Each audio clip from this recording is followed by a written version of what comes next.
All right, everybody, we should be live right now on X and YouTube. Let me just double check and make sure that's working correctly, because usually you can simulcast pretty easily on both of them. So I think that's what's going on.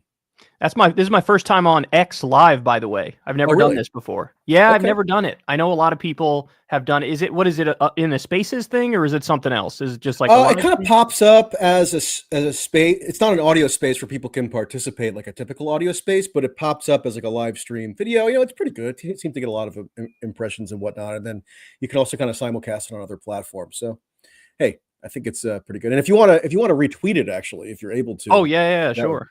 It's on my account right now. Yep. Over to it. Michael, you should be the first one that pops up. Yes, you are. Oh yeah, it says live with your picture, which is pretty cool. Yeah. Yeah, this is awesome. The death of independent media. If I can spell independent right now, media. Ignominious death, if you want to be a bit highfalutin about it. Yeah, my IQ is not high enough to say ignominious. All right, there you go. Quote tweeted. We got it. My IQ is not high either. You should see my SAT scores on the math section. I don't even remember my SAT. Verbal I was okay at. Math, disaster. You know what's funny? It literally exact same for me. I don't remember my exact scores, but I know I did poorly in the math part because I've always sucked at math. Always. Yes.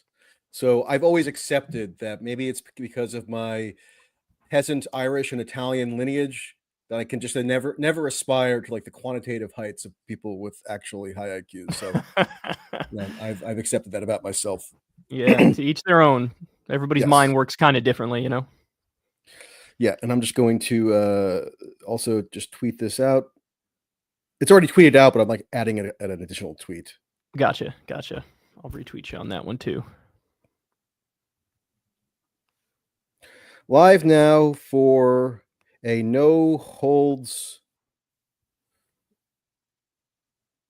barred session with Kyle. See, now this is real independent media because we're literally crafting tweets as we're live. I know people seem to enjoy it. It's like you're getting a glimpse behind the curtain, right? That's right. Yeah. The more in front of the camera, the better.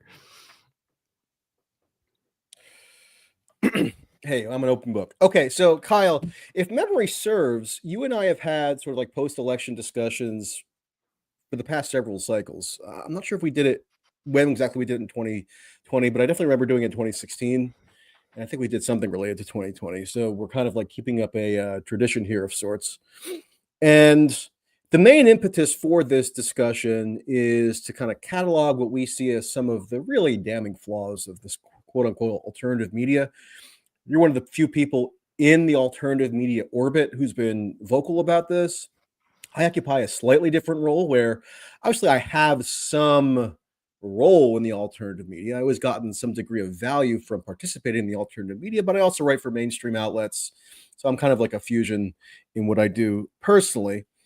But it's been enough of a jarring experience for me to go through this 2024 cycle that I've really been looking for people who have some affinity or sympathy with my own complaints. And you're one of them. I'm not sure if we agree like entirely. I mean, we should just lay out the lay of the land here. Like, I didn't vote for Kamala Harris. I think you probably did, right? Like, you supported people voting for Kamala Harris. Is that right? Yes, I supported Kamala. Yeah. Okay, so I did not. So that's partially where we differ, but that's kind of like irrelevant for the purposes of this conversation. I did a whole article spelling out my rationale for voting for neither candidate.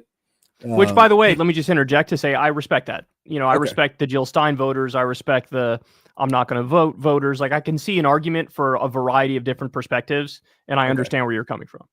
Yeah, like I didn't vote for Jill Stein either. Frankly, the Green Party is kind of a fake party that just gets trotted out every 4 years for people to lodge a protest vote with of sorts, so they don't really have a viable party infrastructure. And even some of like the maximalist environmentalism I find off-putting about the Green Party. So they don't really align with my views either, nor does the Libertarian Party. So as usual, I'm on an island and had no one to vote for, and I wrote in a fictional character, Fred Flintstone. So I guess I was subliminally channeling a very foreboding sense about what this outcome might portend, meaning we could be all sent hurtling back into a stone age with either Kamala Harris or Donald Trump, albeit a less cheerful one than the Flintstones inhabited. So yeah, I just want to put that out there. And we're going to get into alternative media and I think, total abdication in large swaths of it to cover Trump in particular critically and rationally, and instead converting into effectively a Trump cheerleading section and immunizing him from legitimate critique. And so I want to get into all that, but let's just start off with the Democrats. Part of the reason why I couldn't conceivably vote for Liz Cheney or couldn't conceivably vote for Kamala Harris is because she was presenting herself as interchangeable with Liz Cheney. I think we're about the same age, right? I came of age in the Bush administration, where Dick Cheney was the most reviled figure on earth, maybe in all of humankind, among quote unquote progressives and Democrats. And, I get that there are ideological shifts over time, but Kamala Harris wasn't even positing that she had any differences with Liz Cheney in terms of overall worldview, really. If you remember at the first presidential debate, when she first started trotting out this endorsement from Dick Cheney, and I was actually at this debate and interviewing people in the spin room, she didn't just boast that she was endorsed by Liz Cheney as like one of the few people whose names she remembered to cite. She even trotted out like Bush era slogans where she was trying to denounce Trump for negotiating with terrorists in the form of the Taliban. And she made Hillary Clinton in that debate look like a hippie peacenik for all the incredibly antagonistic and belligerent positions that she took on virtually every conceivable foreign policy issue, from Israel, the war in the Middle East, to Afghanistan, to Ukraine. So I couldn't possibly countenance the continuation, effectively, of the Biden-Harris administration. And, I'm working on a piece now, and I'll wrap up the intro in a minute, working on a piece now where I recall this conversation that I had with a voter in Black Mountain, North Carolina. So right around where the hurricane took the most devastating toll, Hurricane Helene, that is. And this guy was, in his 50s. He basically had to vacate his house because it was unlivable due to mold from the flooding. And I was talking to him, and I said, how do you think this is going to impact the election? And he said, well, the Democrats ought to pay a price for this because they keep sending all of our money overseas and they don't spend enough money at home. Now, you can quibble with like the precise details of whether he's like properly evaluating every like expenditure, but it is true in the main that Democrats have been zealously, almost messianically in favor over these past couple of years of, on the one hand, dumping endless money into Ukraine for a war that really has produced nothing of value other than piling hundreds of thousands of corpses in the Donbass of Ukrainians and Russians. And then on the Middle East, Biden and Harris have pretended that they were engaging in diplomacy, basically just as a facade or a ruse to enable Netanyahu to get away with a year-long pulverization campaign that predictably is spread into Lebanon now. And on and on and on. I mean, it's really been a nightmare. And as somebody who prioritizes foreign policy, unlike most voters, which I'll concede to, there was no way that I could grant license to that in the form of a vote. And, Democrats also, like, they go around, touting themselves as the party of these institutions, and they're going to defend all the sacred institutions against the insurrectionists like Donald Trump. And most people just don't relate to that argument at all in their personal lives or in terms of how they perceive the political stakes of the election. So, and there's a way in which I think Democrats did deserve to lose. And, again, we're going to spend the bulk of this on the issue of the alternative media and Trump. But I wonder how you react to that. Yeah. So, I mean, I think your criticisms are reasonable, right? Like, I think you have good criticisms. I understand where you're coming from with that. A lot of that stuff is true. The counterpoint I've made to Republicans in particular who make the argument that, well, look, she's parading around with Liz Cheney and that's bad. I agree it's bad, but usually the Republicans will then turn around and defend Tom Cotton being a top Trump supporter, Lindsey Graham being a top Trump supporter, Mike Pompeo being a top Trump supporter. So I guess my point is there's sort of neocons all around and a neocon under every rock. And I saw an argument specifically being applied to Kamala that was conveniently left out when it comes to Trump, and then pair that with the denial of Trump's warmongering tendencies. And I felt it was a misleading picture. Now, if I were to defend the support of Kamala, there's a number of ways I could do it. But honestly, probably the biggest thing which pushed me over the edge, which made me very hopeful, was the pick of Tim Walz for VP. Because in a scenario where Kamala Harris won the presidency, I believe we would be setting up Tim Walz to become the heir apparent. And Tim Walz, I wouldn't just say he's better on economic policy, which he is. I also think he's pretty phenomenal on foreign policy, and his record in Congress shows it. So, for example, he opposed the Iraq War. He also fought the neocons twice when they tried to bomb Syria. He supported the bill that opposed sending weapons to Saudi Arabia as they did a genocide in Yemen. So from my perspective, looking at it, I was like, okay, either Trump is going to win or Kamala is going to win. Whether or not I like that is irrelevant. One of those two is going to win. Of those two, who do I think better represents my values? Now, I will say at the same time, I was out there literally debating liberals and other lefties who were more fervent Kamala supporters about whether or not the Liz Cheney strategy was a good strategy. And I said very clearly, no, this is not a good strategy. Dick Cheney left office with a 13% approval rating. Dick Cheney gave us torture and multiple illegal wars. Liz Cheney is still a warmonger to this day. So I was opposed to that strategy the entire time. But I would just say my hopeful perspective was in a scenario where Kamala Harris wins, we'd be setting up Tim Walz for the future. And Tim Walz, I view as very similar ideologically to Bernie Sanders, albeit with a little bit of a different delivery. Okay, well, even if we want to stipulate that that's true, and I'm not sure that I would buy into every aspect of what you just said there about Tim Walz, but even stipulating that that's true, Kamala Harris, if she had won, could have been in power for 8 years. So we're projecting 8 years into the future for some glimmer of hope. That seems like not a particularly compelling argument to me, especially in light of the fact that Kamala Harris very forthrightly was telling voters over and over again that her worldview was eminently compatible with that of Liz Cheney. Again, it wasn't just that Liz Cheney came out and denounced Trump because of January 6th and then led this committee that investigated January 6th and then got expelled from the Republican Party in a primary.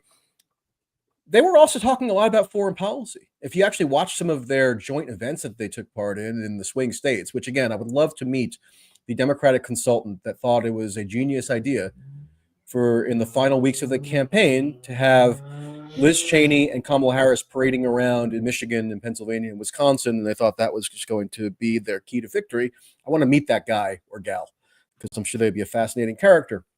But, if we're going to assume that if Kamala were to win, she could potentially govern for 8 years, and she's saying that her worldview is firmly compatible with that of Liz Cheney, then it's not much of a consolation to say, oh, potentially in 8 years, Tim Walz is going to take over the reins of the Democratic Party, right?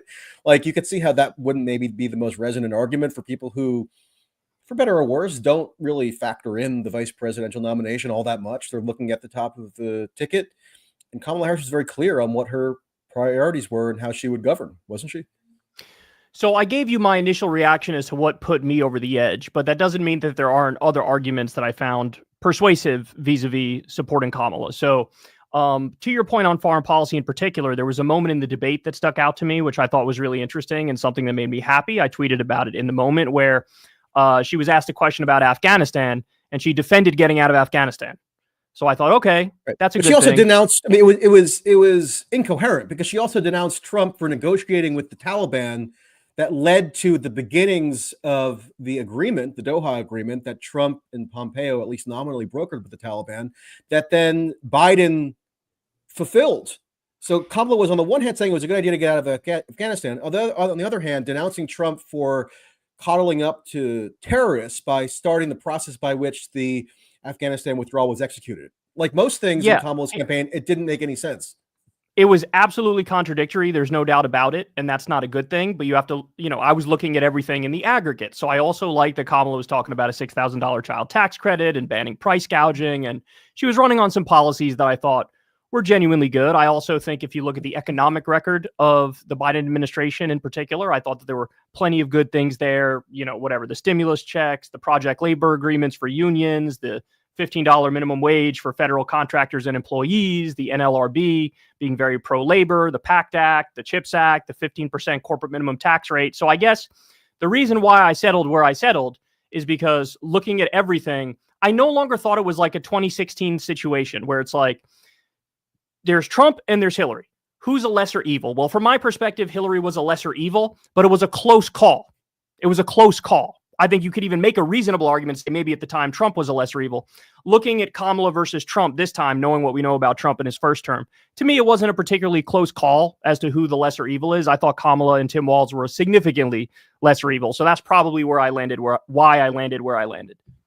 Yeah, again, I'm a big aberration in that I try to be a corrective against this ubiquitous inundation of propaganda that says people have to vote for what they deem to be the quote lesser evil, or make some other quote kind of logical calculation where they end up voting for somebody that they fundamentally don't support. I stick by, at least for my own individual purposes, and people don't have to agree with me, but I just kind of spell out my logic. I vote only for a candidate that I can make an affirmative argument for. And if I can't, then I don't vote for them. Like, I know people have different ways that they sort of adjudicate the choices on offer for an election, but that's like the simple premise that I speak to. But I want to get, now we can transition somewhat into the Trump thing, because I agree. There was this way in which the Democrats kind of gave Trump another foil or a pinata, political pinata for him to beat in the form of Liz Cheney. And that allowed then would-be Trump voters, people in the Trump supporting media, Republican operators, etc., to lambast Liz Cheney as some kind of big ideological nemesis of Trump's, even though when Liz Cheney was in Congress as chairwoman of the House Republican Conference, she was a stalwart supporter of Donald Trump's foreign policy agenda in the main. She was one of the first people to come out and declare support for Trump doing his drone strike assassination of Soleimani in January of 2020, on Israel policy and Iran policy, even Russia policy to some extent. Liz Cheney was always out there cheering for whatever bellicose policy measure that Trump was introducing. And you would hope that a media environment that was rational and wanted to actually convey to voters an accurate image of the candidates would have at least at some point paused and said, okay, if there's this giant ideological fissure now that's being asserted between Trump and the Cheneys that goes beyond just them having this fallout over January 6th, how is it that, first of all, Liz Cheney backed Trump to the hilt when she was actually in Congress, and Trump praised her to the hilt? I even dug up a video of Trump declaring Dick Cheney to be one of his most tremendous supporters, because Dick and Liz Cheney held fundraisers for Trump for the 2020 campaign. It's like, where was this great ideological rupture between 2020 and 2024? People couldn't really identify it. Obviously, it was all about the January 6th stuff. But then they tried to broaden it out as though it encompassed other issues, which it just plainly didn't. And then secondly, if Trump has this big ideological break with Liz Cheney, how is it that the people in his campaign entourage, like Tom Cotton you mentioned, like Mike Pompeo, who Trump did announce is not going to be in the next administration, okay, that's notable. I accept that. But I was also at one of the final Trump campaign rallies in Pennsylvania, where Trump had Mike Pompeo in his entourage. He called out to him, had him stand up and give him a round of applause. And then Pompeo traveled with him to the next campaign stop in Pittsburgh and gave one of the introductory speeches supporting Trump. So, like, what inference am I to draw from that? Now, if the inference that is now to be drawn is that Pompeo might not be serving in the administration, okay, but in order for that to have real substantive import, then the people who do serve in the administration have to have a big ideological break from Mike Pompeo, right? It's like it's not enough to just like shuffle another person in if they have all the Pompeo beliefs and the same ideological backdrop, but it just doesn't have to be him personally. I mean, when Mike Pompeo was first appointed, the MAGA people loved him. Because Trump had fired Rex Tillerson over tweet for apparently not getting along with him on some personal level, and the most MAGA faithful, they'll support anybody Trump nominates. And the first major appointment that Trump has so far announced to a prominent job in the administration is Elise Stefanik, who is basically Liz Cheney and Nikki Haley by another name. She actually might be more zealous than Nikki Haley, because Elise Stefanik worked for George W. Bush. The only real difference is not on a policy level between Stefanik and Haley or Cheney. It's that Stefanik has spent the past 5 years incessantly sucking up to Donald Trump, merging her brand with that of Trump, and going around and basically singing his praises at every possible opportunity, whether it's on the donor circuit, even internationally. She went to Israel and was bragging to the Knesset about how steadfast of a governing partner she has been with Trump, and on and on and on. So, I accept that Pompeo is not in the administration, at least apparently. But again, if that doesn't correlate to any actual substantive shift, then I'm going to wait for the substance before drawing any grand ideological conclusions about that. And none of this really got pointed out in this so-called alternative media. Like, I wrote a piece about it. I talked about it on streams, but I'm one person, limited influence. I just wish there was more of a critical disposition to both candidates. Like, maybe I have more of a journalistic impulse here, but by and large, and we can name names if you'd like to some degree, the alternative media really forfeited or abdicated what I think ought to have been its role in holding both candidates to some degree of a standard of critical inquiry. I mean, if we want a cheerleading section for one of the candidates, then how is that some big breakthrough innovation for the alternative media? They're just doing basically a version of what had been done in the past, but with the corporate backing. And by the way, a lot of, side note, and I'll leave it here, a lot of these so-called alternative media are actually backed by corporations. Like, is Spotify not a corporation? Anyway, that's just a little pet peeve, but react to that. Okay, lot to say. So, I'll say up front, I actually originally had a lot of hope for independent media.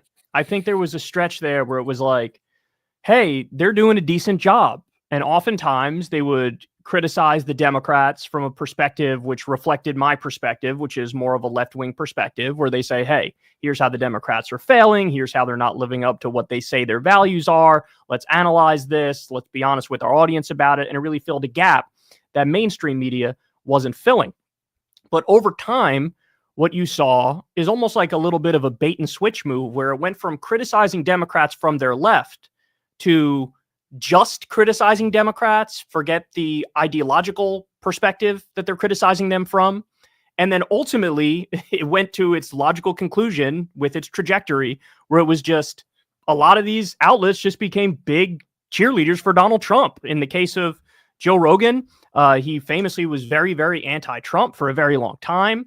But then he sort of cocooned himself in like a right-wing echo chamber, hanging out with Ben Shapiro and right-wing MMA fighters and all sorts of and edgy comedians who fancy themselves right-leaning. And then eventually it just became, I'm going to interview Trump. And then after the interview, the day before the election, I'm going to go ahead and endorse Trump. And to your point, that interview, the Rogan interview in particular, was one of the single worst interviews of a major political figure I've ever seen in my life. And I don't say that lightly. And I know Rogan's dodge is like, hey, I'm just a comedian talking shit. I just want to get to know this person. I want to get who they really are face to face. But I'm sorry, if you're the only game in town, as you kind of are now, for major politicians to do interviews, because they avoid mainstream media like the plague, well, then it's sort of incumbent on you to know what you're talking about and to ask serious questions. And a lot of these myths have really spread far and wide about Trump, namely that he's like anti-censorship and he's pro-worker and he's anti-war. And you've very painstakingly, kept track of this stuff and said, hey, it's not true. And I give you credit for that. And on my show, I try to do the same thing. I tried to look at his actual record and say, hey, You guys are supporting him under false pretenses. If he's so anti-war, why did he increase drone strikes by over 400%?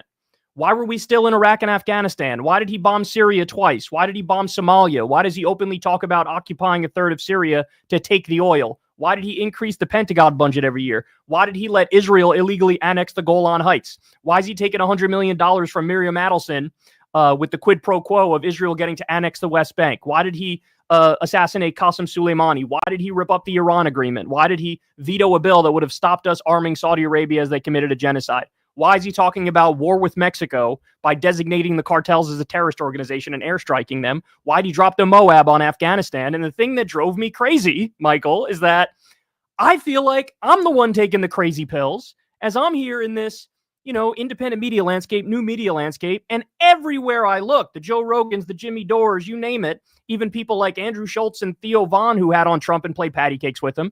I'm watching this and I'm like, you guys have become the thing that you claim to despise. You say you hate mainstream media because they're biased and they don't do good interviews and they're in the tank for a particular candidate, the Democratic candidate. And then you have an opportunity to interview Trump and all of you give him a hot stone massage and play patty cakes with him and ask him no serious questions. And then after the fact, end up endorsing him. And it's like this. Okay.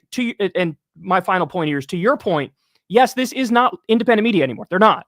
They have colossal brand deals. They take a lot of ad money and they have their own particular ideology that they perpetuate. They are now just new corporate media. There's mainstream media, old corporate media, and now there's new corporate media. And so the thing that annoys me most about these people is that they still think they're special. They still suck themselves off like they're brave truth tellers. You're not brave truth tellers. Yeah, on some level, it's hard for me to begrudge Joe Rogan being offered a chance to interview Donald Trump.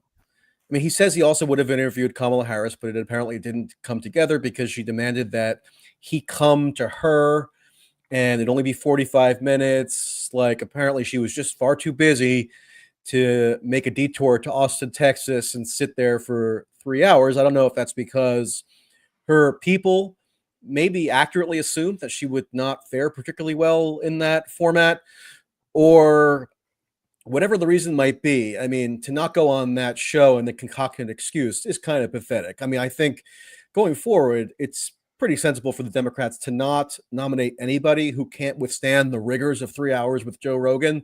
Like, it's not the biggest ask on earth to make of someone, even if it's not the most friendly environment, even if he might have some preconceptions about the Democrat that maybe would put them on the spot. But that's what you want presidential candidates to be subjected to. On the other hand, with Trump, I mean, when I watched that interview, I would say dispirited, because I knew going into it that Joe Rogan is not going to ask him particularly tough questions, nor is that really his role.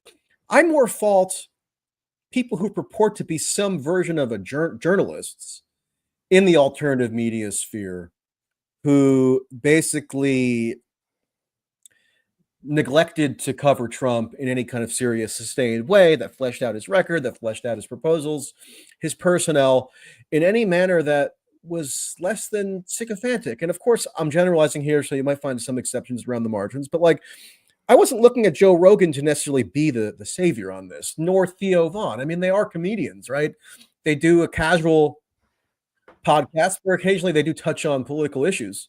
But I guess the problem is that because Trump in particular had a media strategy whereby he did largely bypass traditional media, I think you can count on one hand the number of legitimate interviews that he subjected himself to over the course of his nearly 2-year presidential campaign. Remember, he announced that he was running for re-election in November of 2022, shortly after the 22 midterms. And there are exceptions here and there. He did go to the National Association of Black Journalists, and they asked him kind of dumb questions that I think make people eye roll. I eye rolled at them because, like, we don't need that. We don't need anybody really screeching racism at Donald Trump at this point. I would much prefer someone to interrogate his foreign policy record, interrogate his personnel, interrogate how he would supposedly bring peace to the world, which is what RFK Jr. said. Instead, we get the trite, tedious liberal media instinct of just yelling racism and yelling January 6th. And then it's no surprise that people look to the so-called alternative media as a superior option if that's what you're offered.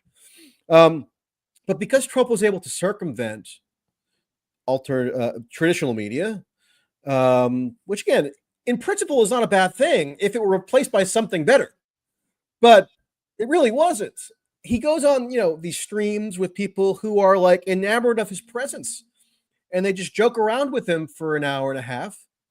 And Trump is an entertaining person. He was one of the most famous celebrities on earth before he was even entering the political realm. But now he's probably the literally most famous person on earth. He's dominated the Republican Party to an unprecedented degree. I don't think there is an parallel in American history for the extent to which he dominates the Republican Party. With one Truth Social post, he can oust an incumbent Republican member of Congress. Okay?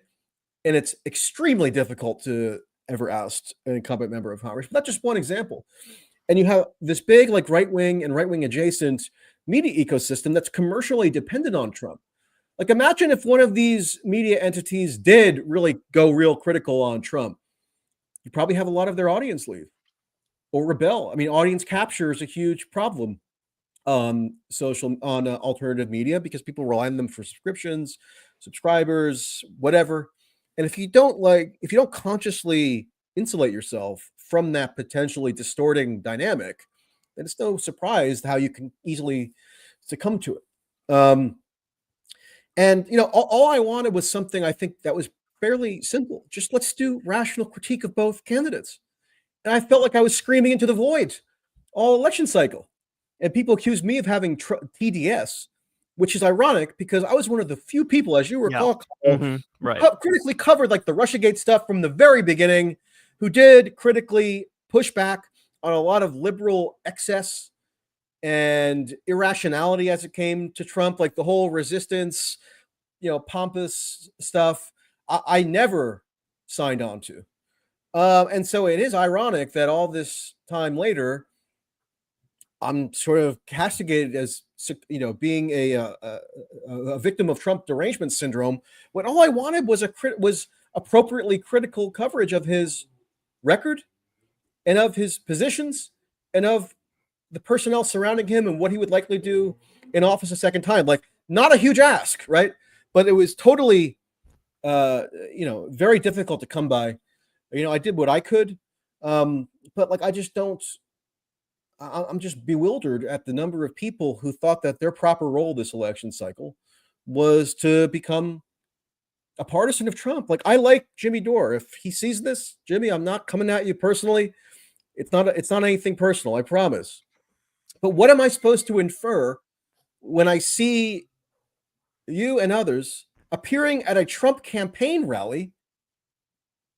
And effectively, I don't know if he officially came out and endorsed Trump, but like, what are people to conclude from that if you're speaking at a Trump campaign rally? Now, it was under the auspices of MaHa rather than MAGA, but Robert F. Kennedy Jr. is the one who started this MaHa movement based on his scam independent candidacy that he then just folded into the Trump campaign and rebranded to accord with the Trump messaging.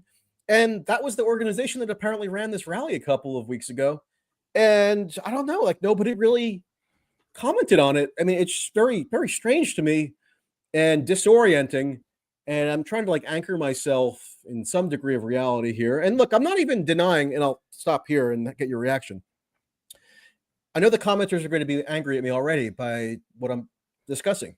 That's fine. If you want to have a rational debate about any of this, I'm more than happy to do so. And I'll bolster that point by saying I don't flatly deny that like the ideological composition or the personnel within a second Trump administration could be materially different from the first administration. Things change over time. The nature of party coalitions shift and evolve over time. Okay, so I'm not denying that, but that doesn't excuse not having a clear-eyed evaluation or examination of what this candidate did when he first wielded power, and basically just giving over to this partisan cheerleading that I think was a fairly damning indictment of this whole alternative media ecosystem. Yeah. So there. Last point. Like I could have made. I could have. It would have been much more lucrative for me personally to join the alternative media Trump cheerleading section. Sure. Like Yeah. what I would have made more money, like literally. But that's just not how I operate. And I'm not trying to, proclaim myself to be some martyr or some like prophet of truth and wisdom. But I think that's not the proper role of somebody with like a journalistic orientation. So there you have it. No, you should unironically pat yourself on the back because you are one of very few people who will put out a heterodox opinion and maybe gain a following based off that heterodox opinion, but then soon thereafter, there's a heterodox opinion in the other direction, therefore pissing off the people who you just made fans, right? So to your point on Trump derangement syndrome, yes, not only did you criticize Russiagate and you were leading that charge, but you also led the charge in criticizing Jack Smith and the charges that were against Trump. And we had a whole debate on that. We had a debate on that, yeah. So the idea that you have Trump derangement syndrome is the most preposterous thing I could ever imagine. The fact that anybody thinks that leads me to believe they're the ones with Trump derangement syndrome, but it's in the opposite direction where literally Trump can do no wrong. Trump devotion syndrome. Trump devotion syndrome, exactly. So yeah, to your point on the Rescue the Republic rally, yeah, you had Russell Brand, who is now on this very bizarre Christian arc, which just happens to coincide with after he got, a huge article written up with all these allegations against him from various women. You have I don't know about that. Like, let's leave that stuff aside, okay? Because I don't want to necessarily impugn based on personal behavior. But like, yeah, you don't have to. I will. He is absurd to be. I mean, he's endorsing Trump as though he's going to bring divine, salvation to the republic. And I don't know. I mean, I've been on his show. Like, I don't dislike him personally. Again, none of this is personal. It's just me trying to be a somewhat consistent kind of like political. Yeah, and analyst. To your point, RFK, right? RFK, it was only like a month or two before he dropped out. He did a press conference where he was saying, Donald Trump's a neocon. He's a warmonger. Here's the bad things he did. He picked, J.D. Vance, who's the pick of the CIA. He had all these like scathing, biting criticisms. And then soon thereafter, they team up and all of a sudden Trump is a peacenik and he's a dove and his foreign policy is going to be awesome. I mean, to your point, I'm blanking on the guy's name. I think it's Brian Hook or Brian Hooks. This guy is now he's going to staff the State Department, and he apparently is an Iran warmonger. You have he was an understudy of Mike Pompeo at the State Department in the first administration. So again, you can switch out Mike Pompeo, but if you have somebody with Mike Pompeo's policy portfolio, what's the difference substantively? That's right. And then you also have Susie Wiles, who ran his campaign, is now going to be his chief of staff. And Susie Wiles is a corporate lobbyist. She was a lobbyist for a number of big name corporations. She worked for John McCain in 2008 and Mitt Romney in 2012. So where's the big ideological revolution in the Republican Party? Exactly. Yeah. Which leads to the uncomfortable point, which is, you and I, we cut our teeth in the horrors of the Bush administration that really helped shape our politics. And, I think the Trump administration is very likely to be very similar to a George W. Bush administration. I mean, when you vote for a candidate, you're voting for an entire apparatus. And I think that apparatus is the Heritage Foundation, is all these right-wing think tanks, are all the people who've been in Washington all along, and they have a particular ideology which involves tax cuts for the wealthy and deregulation and more intervention and or war. And so I think it's a bit of a fantasy when people pretend like this guy is something different. And that, to get back to the media conversation, that's what's so frustrating about watching independent media become new corporate media. I mean, if you're the only game in town and politicians are avoiding mainstream media like the plague, it is incumbent on you. I don't care that you're a bro-y podcast and you just giggle and hang out with your boys and drink a beer and make jokes. I don't care. If you're going to interview Donald Trump or you're going to interview Kamala Harris or you're going to interview any politician, you're going to have to hold their feet to the fire because there's a social necessity in holding these politicians accountable when they're running for office. And if nobody else is doing it because they're hiding from the other people who are going to ask them tough questions, you have to do it. And to your point, audience capture is a huge problem. I also think it's a huge problem when you create this social group around yourself like Rogan did, and Rogan admits this. He says, look, Dana White was prodding me to endorse Trump. He said a bunch of people around me were prodding me to endorse Trump. And all of a sudden you hear one opinion in the echo chamber, mix that with an audience that gives you positive feedback when you say nice things about Trump and negative feedback when you don't. Everything points in one direction. And it's very disheartening because I had high hopes for independent media, but all those hopes are dashed now. It turns out the same incentives exist in the new media world as did in the old media world. And if anything, the thing that makes it even worse and more shrill is that independent media, as they act just as bad, if not worse than mainstream media, they pretend like they're special and they're above it all, and they're just not. Let me, for the sake of argument, push back from Joe Rogan's perspective, just trying to anticipate what he might say. Because Bernie Sanders was famously on Joe Rogan in 2020, right? And it generated a huge amount of pushback among Democrats and liberals. I'm sure you remember this controversy well. Very well. I got Bernie on. I'm the one that got him on. I know. We talked. I was just going to say that. I remember that. Yeah. You helped facilitate Bernie even getting on the show, right? And I don't remember that being a particularly tough interview, right? Bernie Sanders was a politician at the time, running for president. Joe Rogan, didn't come prepared with like a full dossier to challenge Bernie on necessarily. It really was just kind of like more of a casual conversation, which is what Joe Rogan tends to do. I haven't watched it in a couple of years, but that's my recollection. Now, I think you can make an argument that, a week before the presidential election, if you have the nominee of the party on, it's like a different dynamic where it is a bit more or a lot more imperative to maybe be a little bit more diligent in questioning and probing who it is that you have on your show. At the same time, though, I mean, he can, Rogan can point to somebody like Bernie Sanders a couple of years ago where it wasn't like a BBC hard talk style interview, right? It really was kind of casual and friendly. So like just for the sake of argument, is there a case to be made that you're kind of insisting on something of a double standard here? Well, no, because I've interviewed, big name figures in the past. I've interviewed Marianne Williamson, for example, when she ran, and Crystal and I had her on the show, and we had, yes, since we ideologically agree with her more than we do other politicians, there are going to be areas where there's more agreement, but we also made a point of saying, hey, what's up with this thing where we disagree with you? Or what's up with that thing? So, for example, for the Bernie example, it should have been, like, Joe should have had at least some things that were controversial that Bernie did or votes that he took that in retrospect look bad. Like, a good question to ask him would have been about 2014 Operation Protective Edge, when he was defending the Israeli government as they were leveling Gaza and killing 80% civilians.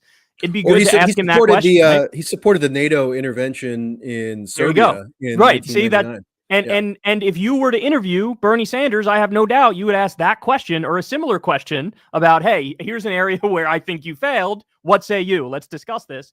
And that's not what you get from Joe. Obviously, when it comes to Bernie, maybe it impacts me slightly differently since I agree so much more with Bernie. I think, oh, yeah, there's going to be some areas where you talk where you agree. But even in that interview, I'm sure he did, to one extent or another, abdicate his responsibility in the sense that there was nothing that was challenging. There was nothing that was pressing. And certainly when you're dealing with Donald Trump this time around, it is incumbent on you to ask something about economic policy that was bad in Trump's first term, or something about foreign policy that was bad. And there was just none of that. Yeah, I guess what I'm lamenting is not so much Joe Rogan failing to perform some journalistic duty, which he doesn't even purport to be a journalist. I'm lamenting that there weren't other venues in which Trump could be properly journalistically scrutinized, and Harris for that matter as well. Harris did slightly more mainstream interviews, but like CNN or NBC News are going to do a lackluster job. So I'm lamenting in general that this ascendance of alternative media has not corresponded to any real sustained scrutiny being able to be placed upon the candidates, Trump in particular, because the alternative media outlets that Trump handpicked, or his campaign, maybe Barron Trump handpicked for him to go on, right? They have a commercial investment, or they benefit commercially from him being on, right? It's a huge financial boon to them to have Trump on. And that's also to some extent true with the more corporate media, but it just shows you how warped the incentives are. Because like if the Trump campaign handpicks him to come on your streaming platform, then you're going to be like impressed. You're going to be awestruck. Here's Donald Trump. He's in the studio with you. Oh my God. How great is this? And you're going to just kind of kiss his ass. And, if you don't have a journalistic mindset, it's very easy to see, to me, how the ass kissing would come naturally. Yeah. So the incentive structure here is like fatally warped. Yeah, and a criticism you've had and I've had of corporate media, mainstream media, is that they want access. So oftentimes they'll overly cater to these politicians and not ask them real questions. And what you're describing is the exact same problem in new media or independent media, this idea of access. Yeah, you get Donald Trump on that video, that podcast, whatever it is going to get millions of views, and you're going to get a rush of people watching it. And you're probably going to get more subscribers and more people joining whatever sort of program you have, whatever. And so, in other words, the same incentive problems exist in this independent media world as exists in mainstream media, which sucks because all of us were so hopeful for this idea of independent media being genuinely something different, not the same old bullshit. Now, it is different in some ways from mainstream media, but now looking at it with this last election, my inclination, I don't know about you, is to be like, it might be worse than mainstream. At least you get some token tough questions in mainstream media. It is worse. I mean, that's amazing to say as somebody who, for my entire, journalistic trajectory, has been consistently, unwaveringly critical of the so-called mainstream media and trying to forge alternatives where possible. I think in aggregate, it's worse, meaning alternative media is worse because at least, in corporate, like, let's say this was 40 years ago, right? And there are only a couple, TV networks. The candidate has to go on CBS in order to reach people, right? So CBS is in the position of power, right? Right. Mm-hmm. And therefore they could at least, imperfectly, oftentimes badly, but still to some degree, ask, like, I don't know, Jimmy Carter and Ronald Reagan challenging questions. I'm not trying to glamorize the past. There were a lot of flaws. But the incentive structure now is that the campaign approaches the streamers, right? So they're bestowed with this glorious opportunity to have Trump or even, to some degree, Kamala on the show, if it's like Call Her Daddy or one of these. Call Her Daddy, yeah. On, which was ridiculous. Yeah. And so, like, they're kind of like almost like the power differential is so askew that it's almost like the streamer or the interviewer or the podcaster has to cater to the candidate. And somebody said in the comments, I shouldn't even look at the comments while the stream is going. I try not to, but somebody said, if what you're saying is like Joe Rogan needed Trump for money. No, I'm not saying that. Joe Rogan is in a league of his own. He doesn't need anybody to come on the show. I'm saying, but there's the whole constellation or like universe of other streamers, like, I don't know, Andrew Schultz or other people who I'm sure are doing very well. But like, you make a ton of money if you get Trump on your show. And so like he's like giving you a gift, right? And so, it's similar to like CNN hosting a debate and like making tons of money from advertising because they decided to abolish the presidential debates commission this year and just commercialize the entire concept of debates.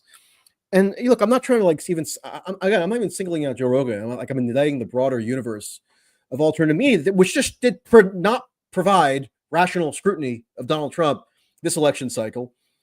They did provide scrutiny of Kamala Harris, which I'm all for, but it was so off kilter that I think people were really devoid of what ought to be the rational critique. And the mainstream media does have a lot of culpability here, because like, say you're the average, I don't know, 27-year-old guy who watches Joe Rogan. You can probably imagine this guy in your head. I talked to voters when I was in Pennsylvania on election day who kind of fit this profile. The main critique of Trump that you're absorbing are these overwrought, eye-rolling, tedious and redundant versions of critique of Trump, where it's all about oftentimes genuinely distorting the stuff he says, because he just blurts stuff out in kind of a disorganized way. People latch on to like a half of a quote and say, oh, he was calling for a firing squad to kill Liz Cheney. No, he didn't say that. And even like if he did, like, who cares? I mean, he just like blurred stuff out. I mean, it wouldn't that certainly would not be the central issue in the election, even if he had said it. And or they try to like demand everybody be outraged at a joke at a rally, or they say he's going to destroy democracy, or he's an insurrectionist, or all these other kind of overwrought, overdone critiques. And that 27-year-old guy never really receives the rational critique of Trump that I think is more necessary than ever, because he's going into office now with something like a mandate. We can quibble about how large it is, but he won the election decisively. He won every swing state, and he forged a new Republican coalition and won the popular vote for the first time for a Republican for the first time since 2004. And yet that critique is nowhere to be found. So I don't necessarily blame that 27-year-old guy for thinking that, Trump just gets a raw deal. People exaggerate, people willfully distort what he says. And so, I'm going to instead go for the friendly media outlets that kind of reinforce what I do receive from these liberal or mainstream outlets, which oftentimes really is incredibly tedious and uninformative.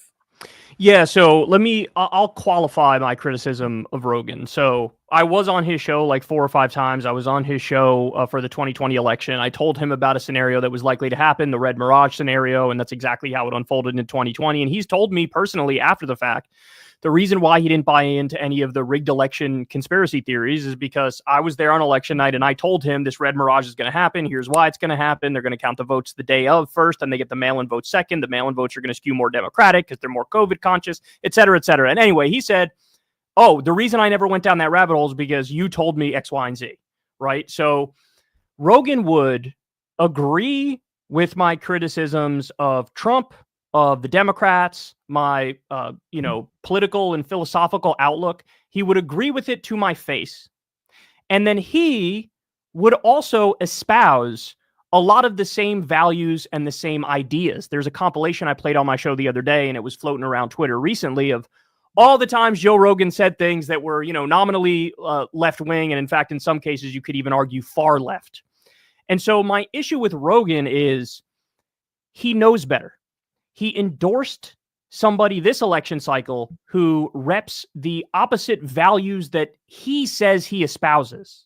And so how he ended up there, that's the more interesting sociological question, right? And, I contend it's because over time he did sort of cocoon himself more in a right-wing echo chamber, had on people like Ben Shapiro, had on edgy comedians who all say the same things about Trump, have on UFC fighters, most of them loving Trump, friends with Dana White, who's very, very pro-Trump and a close friend of Trump.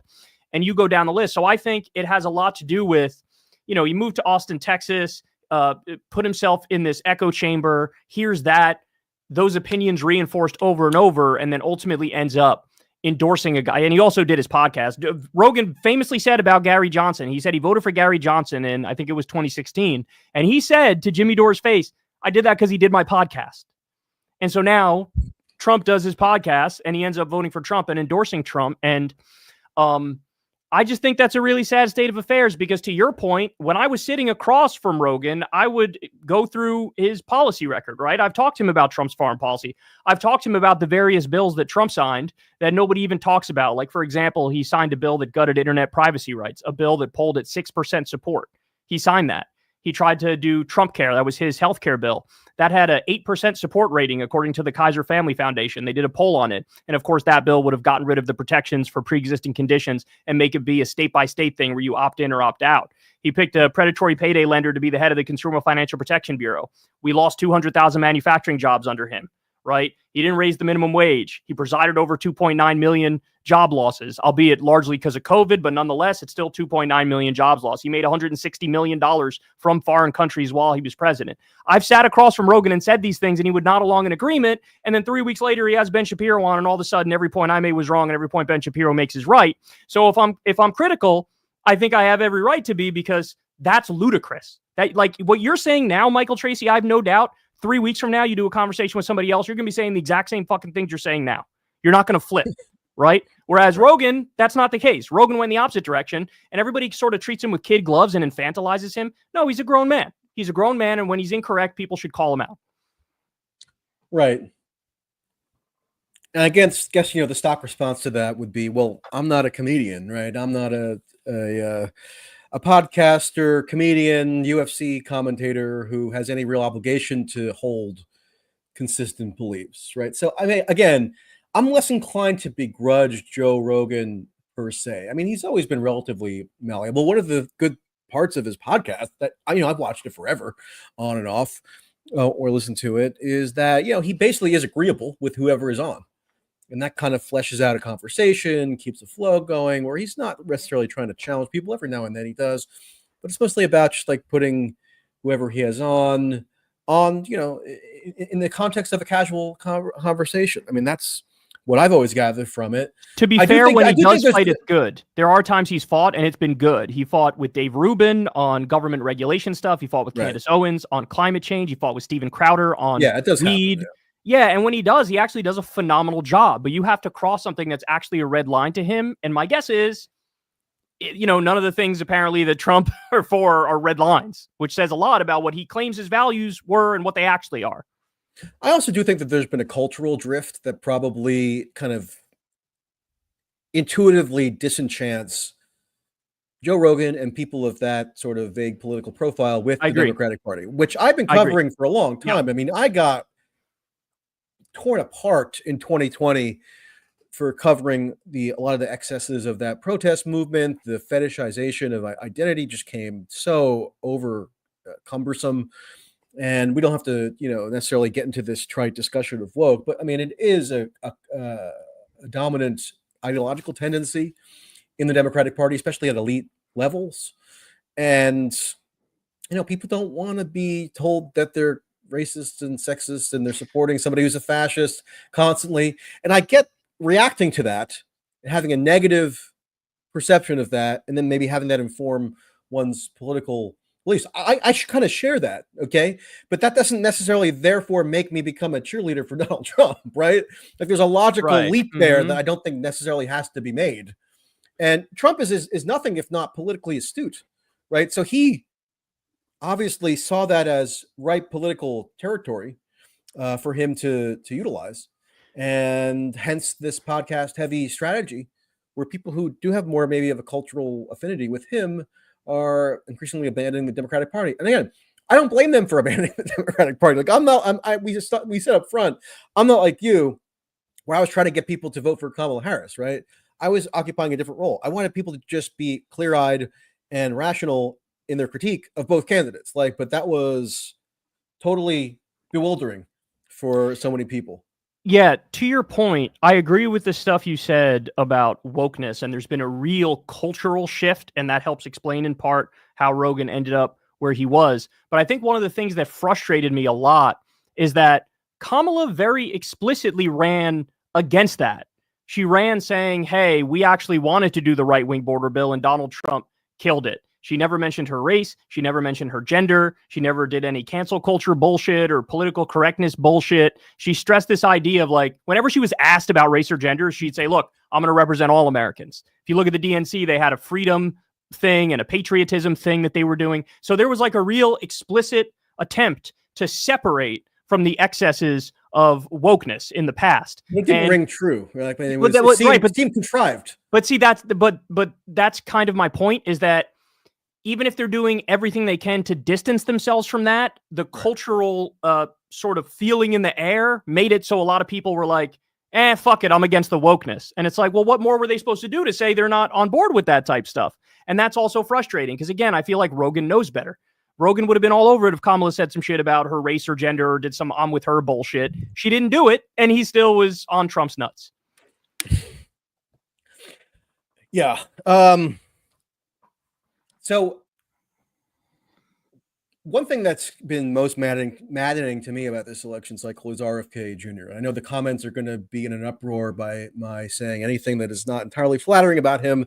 That's been a constant trend throughout this entire campaign. One of the rare opportunities that I did have to come on and do present a critical perspective on RFK Jr. was on the show with Crystal and I think Ryan Grimm a few weeks ago, because, I did something that should have been fairly intuitive, which is that I went around and interviewed the heads of the minor state parties whose presidential nomination RFK petitioned for. So he didn't have to go through the rigmarole of collecting signatures and everything required to get on the ballots in various states. And then all of a sudden he rips the rug out from under them, withdraws, tries to, fiendishly to get himself off the ballot in some states. Other states he leaves himself on. And, that's an aspect of the RFK candidacy that, very few people covered. I mean, I was most, one of the things I was most interested in was the fact that he claimed that he was going to be running this groundbreaking independent campaign to challenge the quote unquote duopoly. And what does he do? He eventually funnels disaffected voters who might have had some vague attachment to him into one prong of the so-called duopoly, meaning the Republican Party, and he had to pay no real price for that in terms of journalistic scrutiny. So on the one hand, you have like the liberals fixating exclusively on his vaccine stance, which I frankly don't even care that much about. If people want to scrutinize vaccine injuries, go right ahead. I was more interested in how he concocted this mythology around the Kennedy dynasty, which used to be something that mainstream liberals were obsessed with venerating in an earlier era. And then he changed like the connotation of it so that people who are consider themselves vaguely anti-establishment or disillusioned with the Democratic Party, they then became these venerators of the Kennedy mythology. And they thought, they were going to, sign on with RFK Jr. to challenge the military-industrial complex and to challenge foreign adventurism.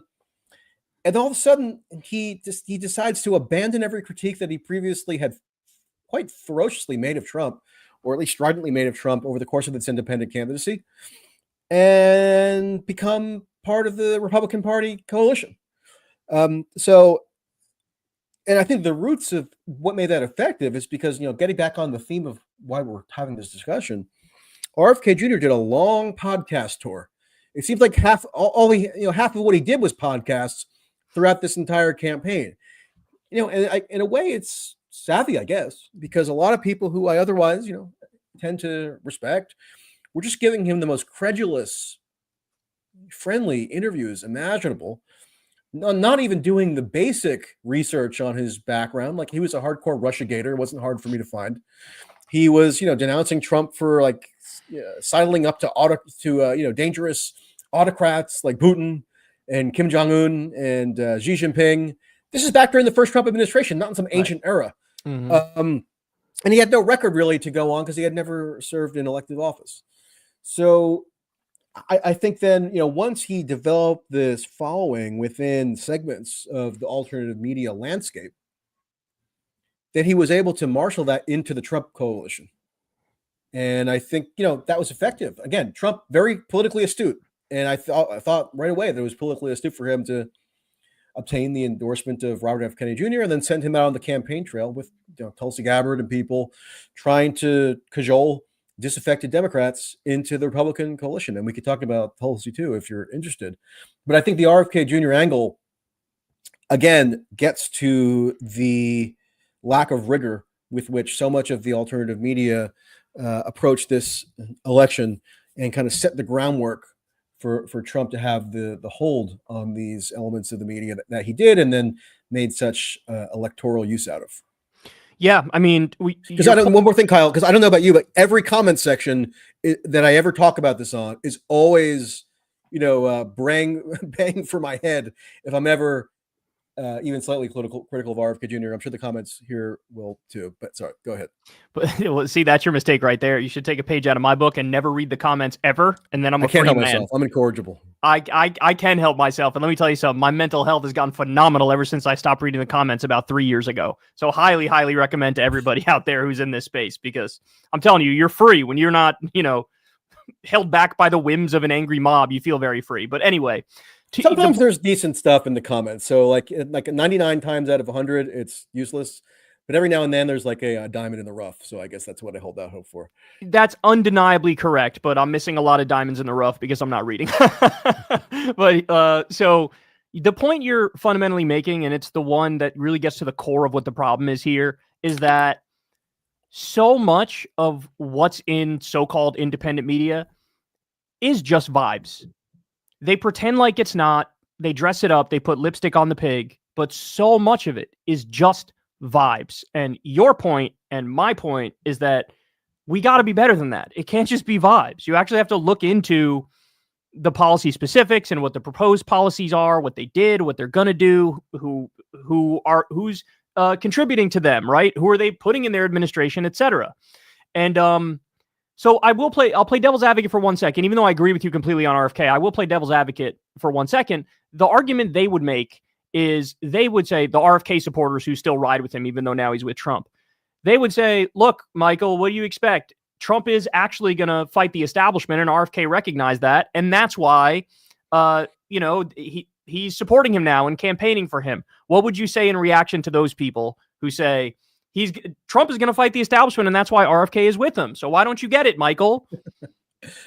I would say, please define what the establishment is, because that's a totally amorphous term that is just kind of opportunistically used to kind of flatter oneself, as though your political preferences are like a this rebellious renegade protest against the established order, as though Trump hasn't been like in control of the Republican Party for 9 years. So tell me, what established interest does Trump threaten? I mean, is it Wall Street? Trump got more support from financiers in 2024 than he had in either 2020 or 2016. Is it the military industrial complex? Trump likes to posture as though he's somehow in conflict with the military industrial complex, and so do his followers, most particularly the online ones. But Trump brags about having record busting military budgets. He installed as his defense secretary the top lobbyist of Raytheon. When Trump dropped a record number of munitions in Afghanistan in 2019, so over a decade and a half after 9/11, was that somehow not welcomed by the military industrial complex that had to produce those munitions? Right? When Trump, and I couldn't get anybody to care about this, when Trump worked hand in glove with Speaker Mike Johnson, who he lovingly refers to as MAGA Mike Johnson, as well as his emissaries in the Senate, Senator Mark Wayne Mullen, who's in the running for some administration position I just saw today, Lindsey Graham, and Kevin Cramer, to pass the National Security Supplemental Bill in April, which was a $100 billion boondoggle for Ukraine, Israel, and so-called Indo-Pacific, plus like banning TikTok and a grab bag of other stuff. How is he in conflict with the establishment's interests?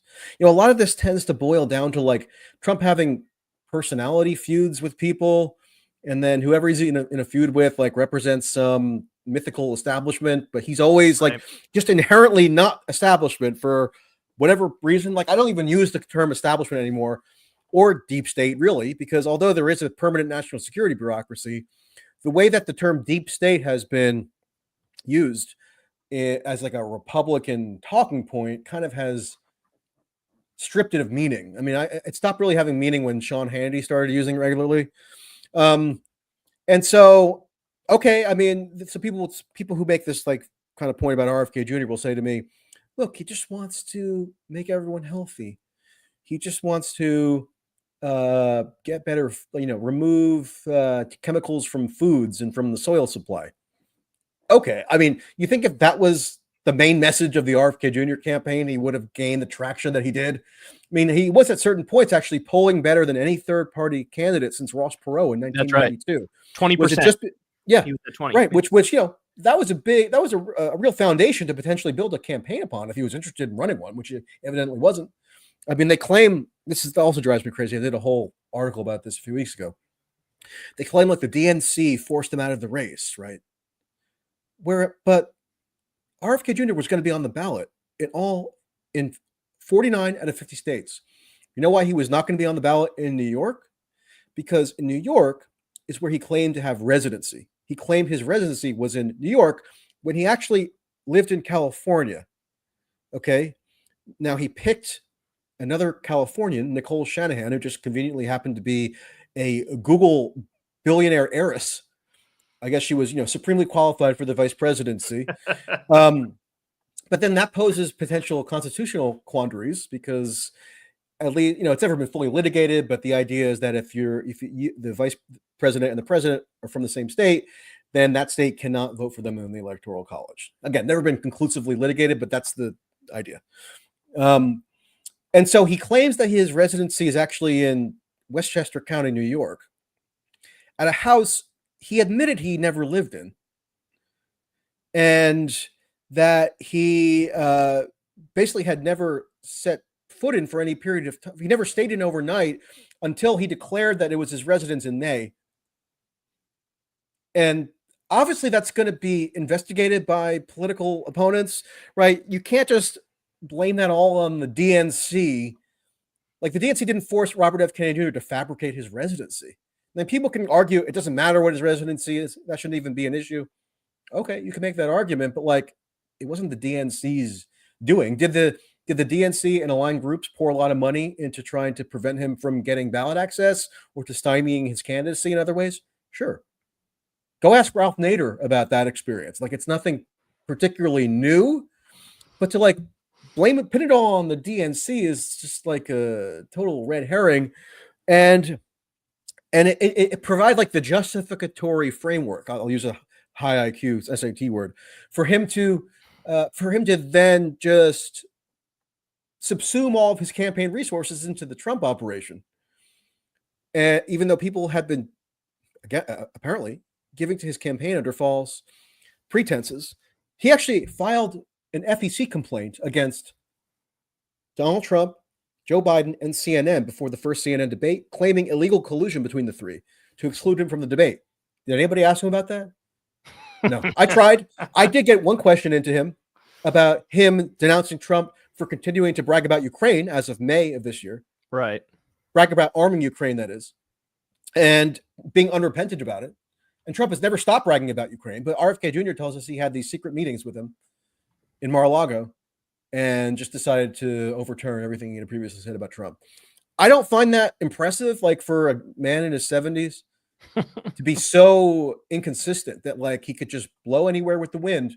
And people who have this like faith-based devotion to him will just go along with whatever.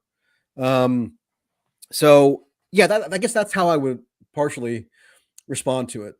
But like, don't you think that the RFK Jr. kind of like sycophancy and credulousness in the alternative media was really a potent factor into how those parts of the media then got marshaled into the Trump operation? Yeah, I think there's a fair argument to make there. I remember, so RFK went on Breaking Points, and this was kind of early on in his run when he was really at his peak in terms of people liking him. That was probably when he was at about 20% in the polls. And Crystal did exactly what we were talking about earlier, which is like, look, you have a responsibility if you're in this space. If somebody's running for president and they want power, you got to hold them accountable. So Crystal took that seriously, and she really did a good job grilling him on a variety of positions that he had, which from her perspective and mine as well were quote unquote pro-establishment perspectives or perspectives that she just thinks are factually wrong. It wasn't just the vaccine issue. That was part of it, but then there were other aspects too where she kind of held him accountable. And at the time, she got backlash like crazy for being, way too tough an interview. That was bullshit, et cetera, et cetera. But then fast forward, I don't know how much later it was, 1 month, 2 months, whatever.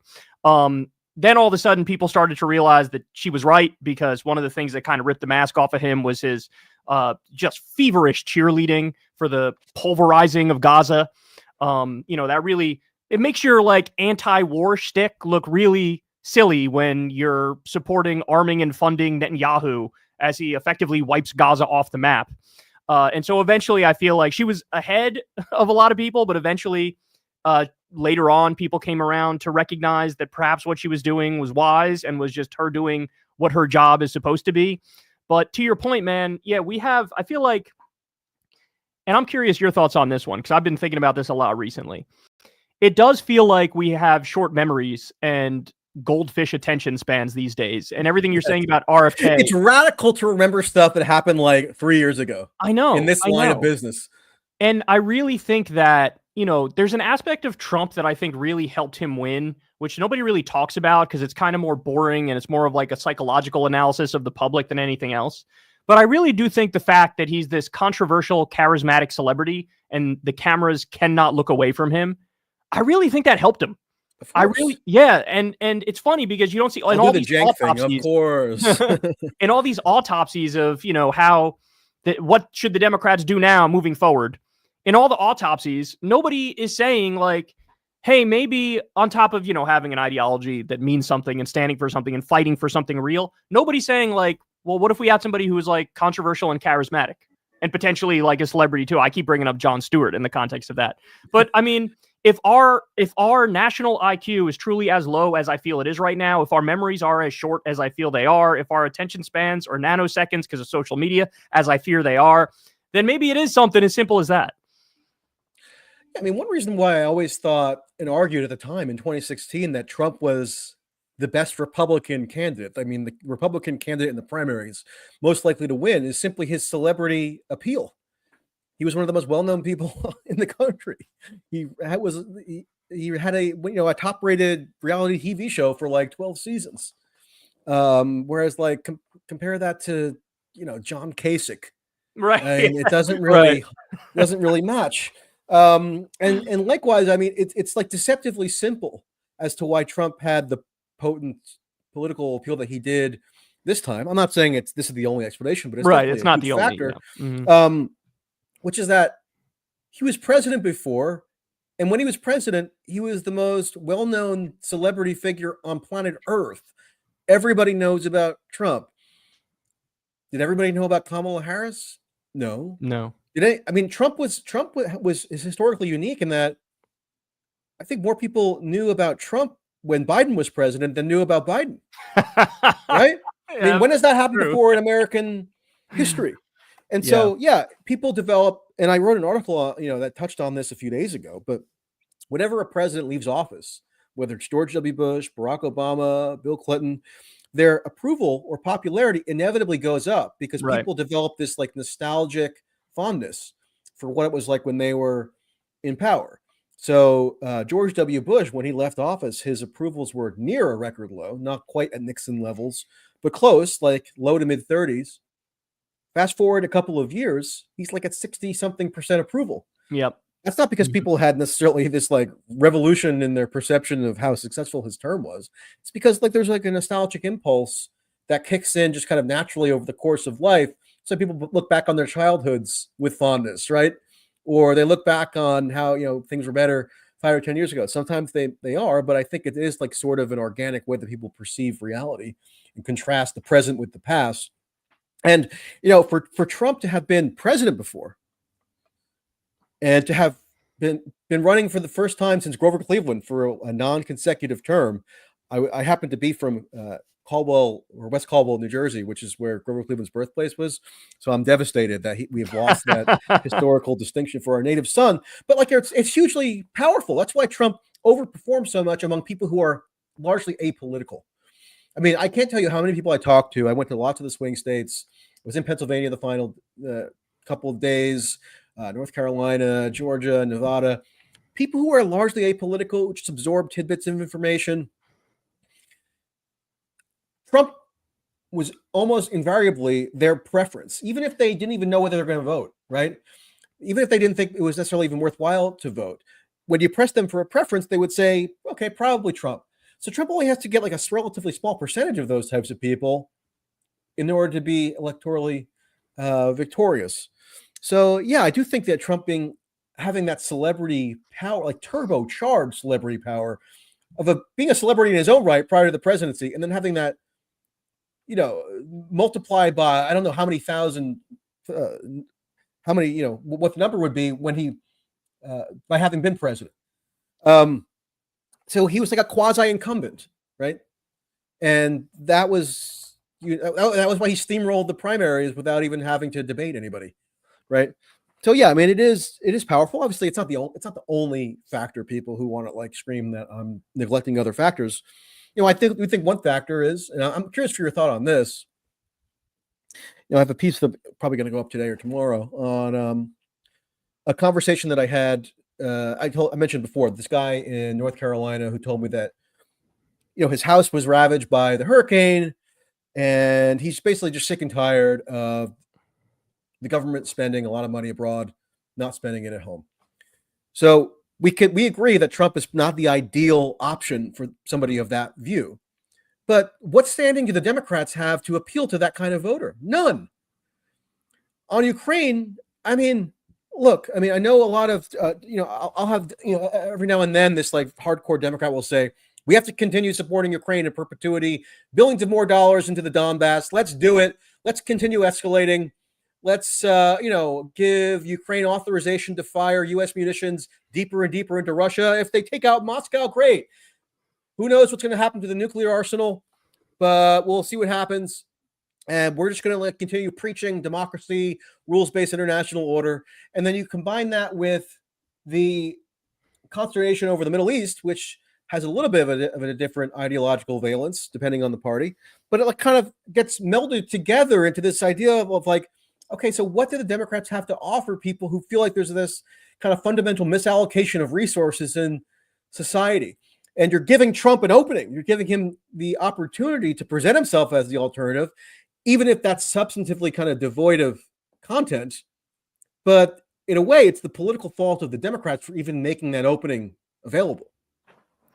Yeah, so I've been thinking a lot about this too recently, and one of the conclusions I've come to is one of the things that helps Trump and gives him a lot of appeal is that, agree or disagree with him, he drives home a narrative relentlessly. He can really hammer home a narrative.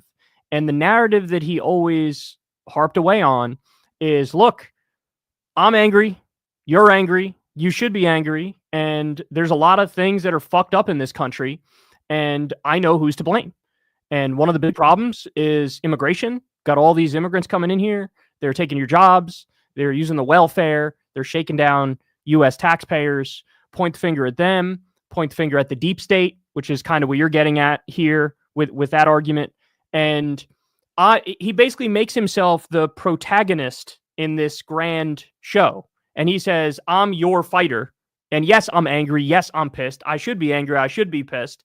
And all these people are angry and pissed too. And he's sort of channeling that anger into his narrative. And I think one of the problems for Democrats is that they don't even have a narrative. Never mind, like, having a narrative that's bad. They don't even have one. The Democrats, they have a narrative, right? But it's very elite coded. It's very aimed at people who revere democracy as such, as like an abstraction.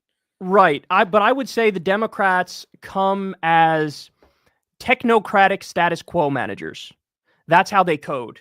We're technocrats and we're status quo managers. And a lot of the rhetoric is sort of like, yeah, here's our list of policies and changes we would make, but the GDP is really high and the stock market's doing really good, so you shouldn't even really be that angry, right? Like, that's the message. And what I've been arguing, and I see Bernie's back out there sort of making this case now too when Kamala lost, but he's like, hey, you need a counter narrative. If that's their narrative, your narrative needs to be, hey, I know why you're pissed off. You should be pissed off. I'm pissed off too. And the people that are to blame are the big money donors and the billionaires and the military industrial complex and all the money that's poured into our system that gets our government to represent these donors, and they don't represent you. And nobody but Bernie makes that argument. And I love Tim Walz. I'm his number one fan, but he doesn't even make that argument. He's not that kind of a politician that's going to hammer home that broader narrative. And I think that's one of the things about Trump's appeal I have to own up to being totally wrong with what I thought would happen in this election.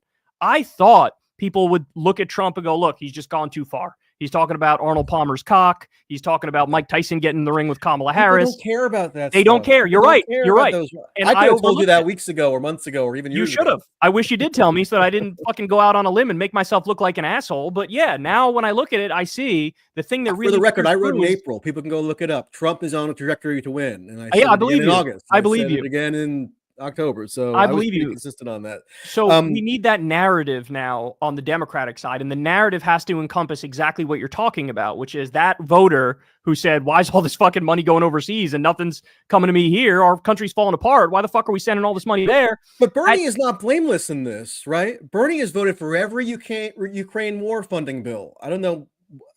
We never really fully talked about the Ukraine war, but like, it's shocking to me. It shouldn't be shocking. And maybe it's not shocking anymore. Maybe I'm sort of numb to it. It's amazing to me. Like, I've interviewed Rogan about this and others, that the Democrats, after 2.5 years of catastrophic war in Ukraine, that is funded and enabled at a very intricate level by the US government, have not even paused once. Like, not one of them have paused to reconsider whether the policy has been a success. Like, how many hundreds of thousands of corpses have to pile up in the Donbass before somebody in the Democratic Party pauses to reconsider the wisdom of the policy? Bernie has voted for all of that. Bernie, I mean, part of the reason why I argued that he faltered in 2020 as opposed to 2016 is that he really did buy into a lot of these predominant liberal screeching critiques of Trump that were off-putting to these more like normie, apolitical voters who I think were compelled or intrigued by his candidacy in 2016 and not so much in 2020. Like, how many times have you heard Bernie recite the mantra that Donald Trump is the most racist person who's ever walked the earth? It's kind of hard to maintain that argument when Donald Trump is being propelled to power by the most diverse, racially diverse coalition that any Republican has assembled in decades. Like near sort of where I am in Hudson County, New Jersey, there are precincts in Union City and in North Bergen and other places that are, like 80+% Latino that shifted astronomically to Trump. Take a look at the Rio Grande Valley, where counties like Starr County that are literally 95% Latino voted for Trump. And on and on and on with this. So like, it's the most predictable thing in the world that Bernie would come out and say the Democrats have abandoned the working class or whatever, but his adoption of various, I think, cultural pathologies, given his position in the Democratic Party, I mean, he sought the nomination of the party twice, is not blameless for how it is that the working class ended up alienated from the Democratic Party and ended up tolerating and even embracing Trump as an alternative.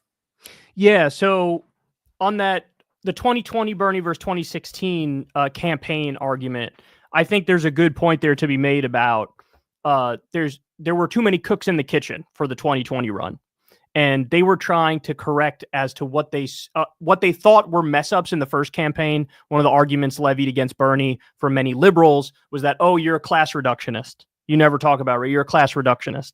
And so they thought, oh, we need to adjust that so that we can win. And in adjusting it, they made it, I think it's fair to say, objectively worse. I think Bernie ran a better campaign in 2016. It sounds like you do as well. And Bernie also, remember, he also went down the Russiagate rabbit hole also, right? Like, I pointed that out very consistently. but also what I would say is like impeachment and like every liberal fad that was anti-Trump, he signed on to, although maybe not as enthusiastically as like Elizabeth Warren. Yeah, on some of them we have some disagreements. I mean, we literally did a whole debate on like January 6th and Jack Smith stuff. We don't need to get into that part of it now, but what I will say is what Trump showed me, and I'm curious your thoughts on this point. What Trump showed me is that so many things that I thought mattered literally don't matter. Like even the whole, he's an authoritarian or he's a fascist. I think most people react to that by saying, what's an authoritarian? Like, what does that mean? So he was literally saying, let's deploy the military against the enemy within. All the way back in 2015, he said that Ted Cruz's dad killed JFK. Like just the most insane things you can imagine. And nothing ever stuck. Nothing ever took him down. And I think when are Democrats going to get a hint on that? It's been like 8 years. Wait. But it works in the reverse way too, right? Which is, I think if you have like an arrogant blowhard lefty who runs and says preposterous things, I don't think it'll stick on them either. So I think a lot of the things that we think matter just don't matter. That if you have that grander narrative and you hammer home your grander narrative, all the other stuff is just noise. And if anything, you're just getting 7 more articles written about you because you said something fucking wild, which increases your name recognition, which increases the number of people who are going to vote for you. I think the confected outrage over every stray Trump remark was less and less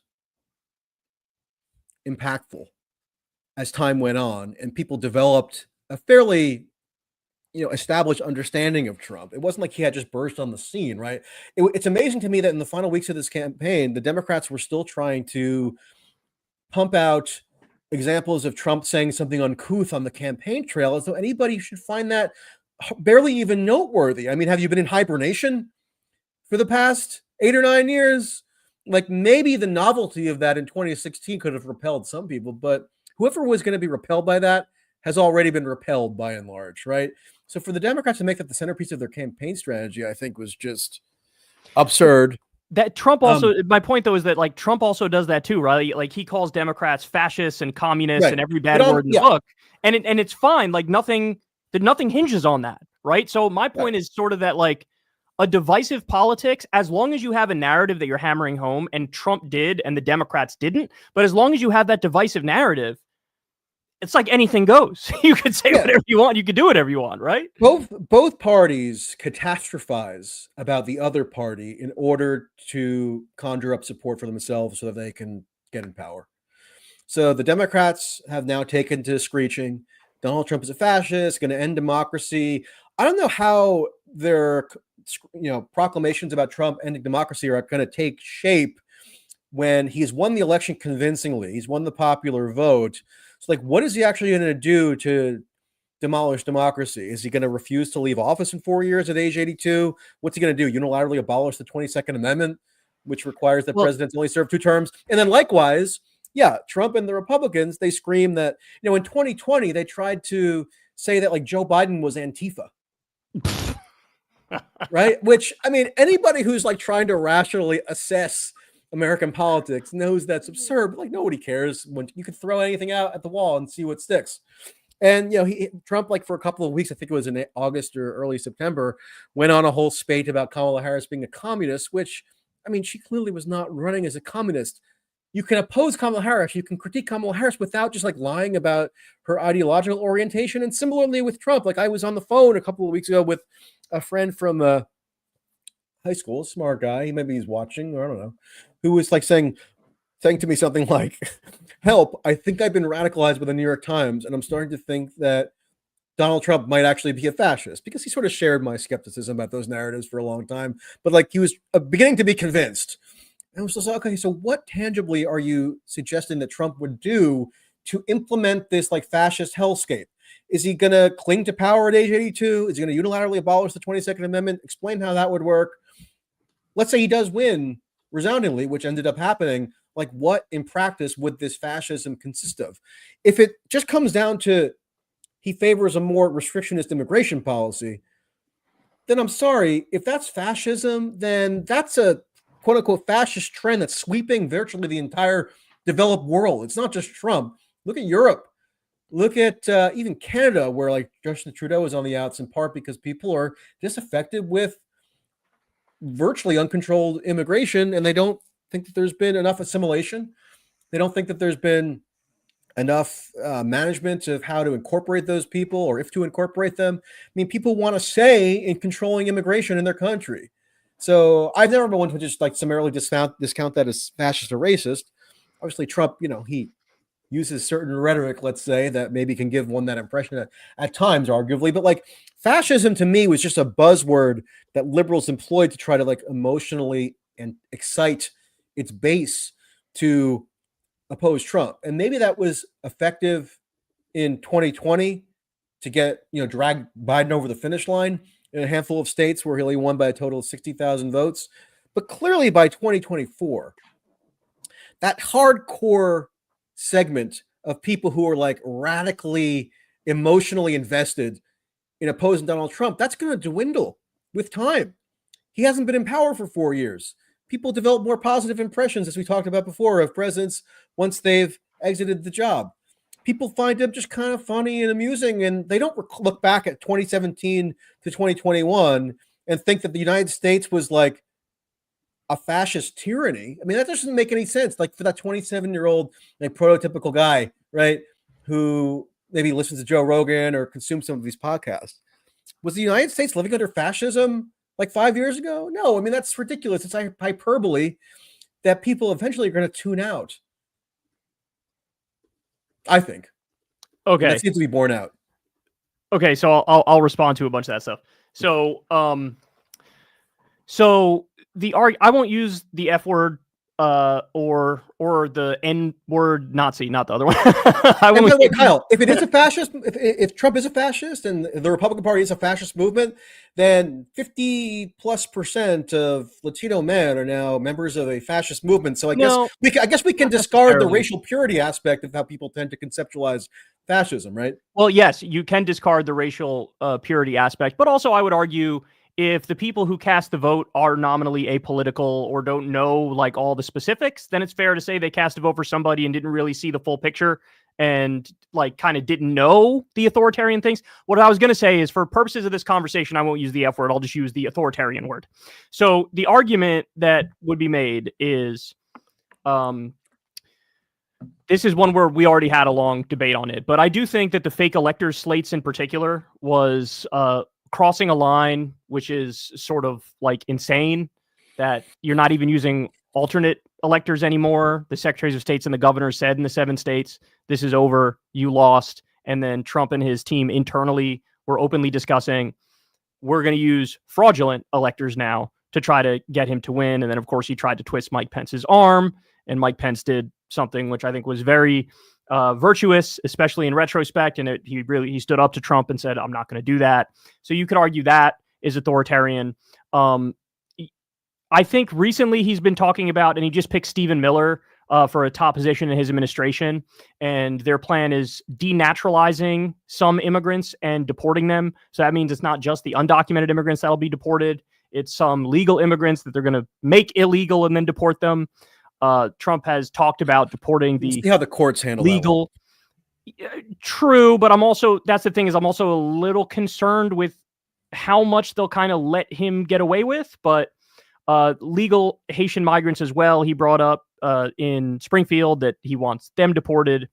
And I think the broader concern is actually one of the things that you and I cut our teeth on, which is during the Bush era. I'm sure you remember there were a bunch of books written about this, that Dick Cheney and George W. Bush believed in this thing called the unitary executive theory, namely that the president should have more power than the other branches, basically limit the amount of checks and balances that you can have. Which had been a trend since World War II, essentially, but Bush and Cheney did accelerate it. Yes, and I'm concerned about the idea that, like, I didn't like a lot of the establishment voices around Trump in 2016, namely because sometimes he would say, like, we're going to get out of Afghanistan. And then allegedly the establishment generals would be like, yeah, we're not doing that. And then they just didn't do it. So there were instances where the establishment generals sort of, you could argue, reeled him in. But then there were other moments where he would say, hey, why don't we just shoot protesters in the leg? Why don't we invoke the Insurrection Act and deploy the U.S. military on our streets to crack down on the George Floyd protests? And in instances like that, I feel like, damn, I kind of want there to be some sort of moderating voice in the room. Bill Barr, for example, stood up to Trump when he wanted the Department of Justice to send out a letter saying we found fraud in the election and we're going to seize the voting machines. And Bill Barr just flatly refused. He was like, no, I'm not going to do that because there is no fraud in the election. And so when you mix all that stuff with now having nothing but loyalists around him that are yes men, and you have a Supreme Court that said for all official acts, you have immunity. Well, it doesn't take a genius to see the problem with that. You can make a stretch of an argument for almost anything being an official act. And so that's the concern of now it's sort of like Trump unchained. And in some instances, I'm willing to admit that in some very rare circumstances, that might lead to a more positive outcome. But I think in the majority of circumstances, it's going to lead to everybody being like, holy fuck, what is he doing? Right. I guess my question is, if Trump is now unchained and he can do stuff without the constraints that he might have had the previous time, what's he going to be actually doing that is so horrific? I mean, got to name some specific items. If it's immigration policy, okay. I mean, I just don't think that him having the ability to impose more restrictionist immigration policy is particularly fascistic. I mean, Biden reintroduced certain Trump era provisions earlier this year to limit the flow of migrants into the United States after they did reach record levels in between 2021 and 2023. So, I know AOC didn't post photos of herself crying at what she would call concentration camps or anything, but the policy continuity is pretty much there between Biden and Trump, in terms of what Biden belatedly did toward the end of his term. And what else? I mean, so would Trump now not be constrained from withdrawing from Afghanistan or something? That's supposed to be really terrifying. And then in terms of the 2020 stuff, just to briefly touch on it, and then we'll wrap up soon. Look, I mean, I've been not in agreement with probably quote unquote both sides of this debate, not because I'm trying to be, contrarian for its own sake. I don't do that, but because I have a different perspective. My perspective on 2020 is that it was discreditable on Trump's part. It was basically him and his surrogates and his media boosters basically just flooding the country with a never-ending geyser of BS. Where, I mean, I would be one of the few media people who actually did agree to look into the merits of the claims that were being made, because it's, usually not useful to just summarily dismiss them and come across as smug about it. So I say, I'll look at them. And I did a whole, article for the New York Daily News in December of 2020, where I looked into one of the core claims, which is that there was like some mysterious fraud algorithm that got Biden over the finish line only in the 4 key cities in the key swing states. So Philadelphia, Milwaukee, Atlanta, and Detroit. And it just wasn't true. Like, it was not true on the merits. But then the thing with the 2020 election was that once you showed that a particular claim wasn't true on the merits, people just then transitioned to a new claim, and it was never ending, because they were starting off with the dogmatic and unfalsifiable belief that Trump could not have legitimately lost the election. And you were never going to disabuse them of that belief, no matter how many times you empirically showed that the various claims that they were making were not substantiated. So, yes, that was very tiresome, very annoying. And I was immersed in that slop for probably, months. And people have even tried to resuscitate some of it now, because, like, if I'll talk about some of the election results from last week and, like, draw a point of comparison with 2020, I'll get floods of people saying, oh, you can't even talk about 2020 as though it were a real election. It was, of course, fraudulent. So I don't even know what to do with that anymore, because, ironically, a lot of the trends from 2020, such as huge shifts to Trump among Latino voters, huge shifts to Trump in urban areas. So for all the claims that, like, the cities were the epicenter of this fraud that somehow, Biden orchestrated, along with, China and Venezuela or something, according to Sidney Powell, Trump actually overperformed in urban centers because he was building up incremental support relative to 2016 among Black and Latino and other minorities. And that came to full fruition this year, with Trump cleaning up with Latino voters in a way that was almost hard to fathom 10 years ago, would have seemed impossible. And then making incremental gains also among Black voters, and especially among, quote, other voters, meaning voters of other races, whether it be Arabs or Indian Americans or what have you. And a lot of those, again, so the irony in the right wingers refusing to acknowledge the 2020 election results is that they would have seen signs, and I wrote about them at the time, that actually boded pretty well for Trump in a subsequent election if he had chosen to run. And of course, it was always a given that he was going to run, and then look where we are now. So I agree with you about the idiotic myths that are still pumped out about 2020 that I think are not at all consistent with the 2024 results, but or with any, like, even rational assessment of what happened.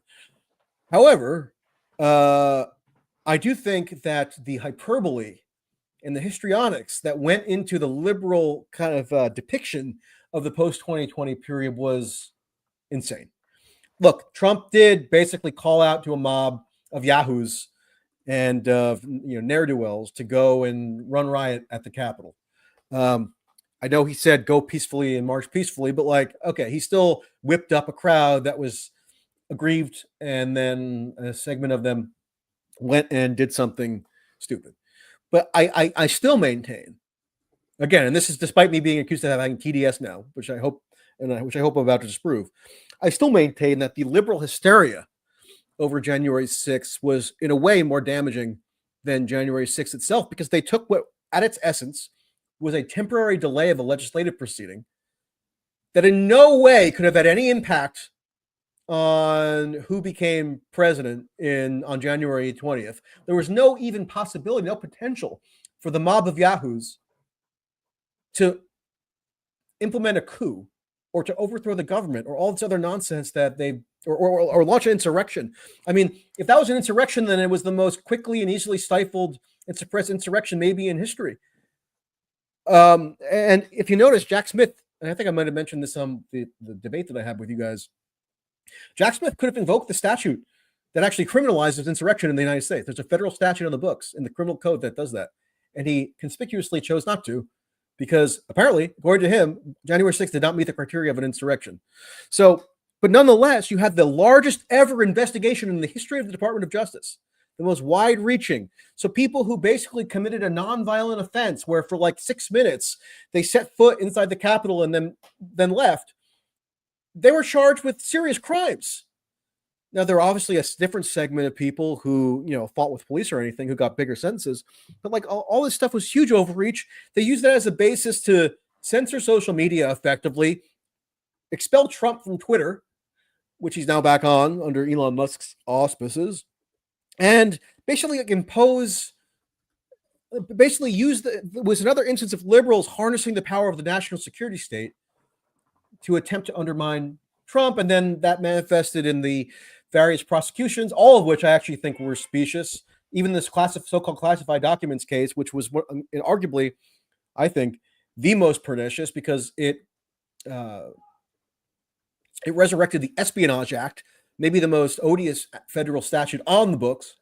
That was a World War II era statute to basically stifle speech and criminalize political dissidents. And it was used to punish Assange and Snowden and Daniel Ellsberg and others. And that's what they chose to go with to criminalize Trump. So, no, I don't agree necessarily that Trump's conduct after the 2020 election, while discreditable, while worthy of political sanction, meaning by not voting for him again or by not nominating again, which obviously didn't come to pass, I don't think that was this indicator of authoritarianism in the way that you've kind of spelled out, because a lot of the reaction to January 6th was itself, quote unquote, authoritarian. So I don't think that there's like this easy dichotomy that can be asserted where Trump is the clear-cut authoritarian and the Democrats and liberals are like the protectors of liberty and virtue. I just don't think it's as clear-cut as that. What about when he says stuff like terminate all rules, regulations, and articles in the Constitution to get me back in power? Wouldn't you say that's authoritarian? Yeah, I would say that was just, again, discreditable. Trump, yeah, it's true. He said, it's sort of like the textbook definition of authoritarian, though, right? That like, I want to be the one strong man. I want to terminate the Constitution at my whim. But he didn't. He didn't. He did. He said what's the mechanism by which Trump can terminate the Constitution? Like, that's not in his power. But that him was saying because of the fraud in the 2020 election, the provisions of the Constitution that govern presidential elections can be terminated. If a Democrat says, I want to do socialism, wait a second. If a Democrat says, I want to do socialism, it is fair to look at that Democrat and say, you're a socialist. No, if Trump says, I want to terminate the Constitution, it's fair to say you're authoritarian, right? If you want to use the term authoritarian, it is true that Trump did call for the termination.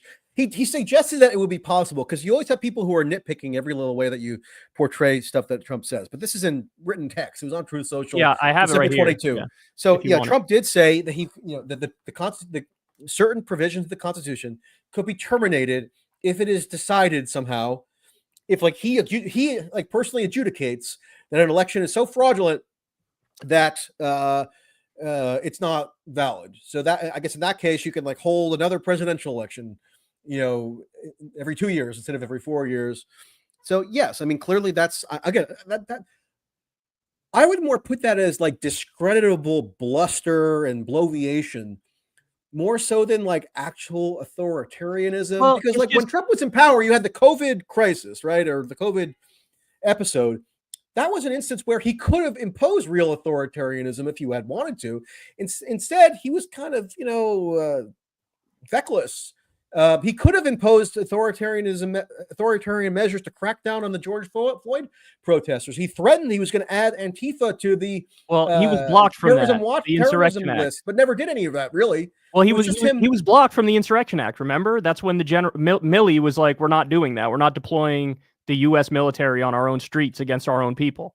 But he said, "Let's do that," and they blocked him. If Trump issued an order, if he issued a bona fide order mandating that, then at a certain point there is like a chain of command in the military that would have had to follow the orders of the commander in chief.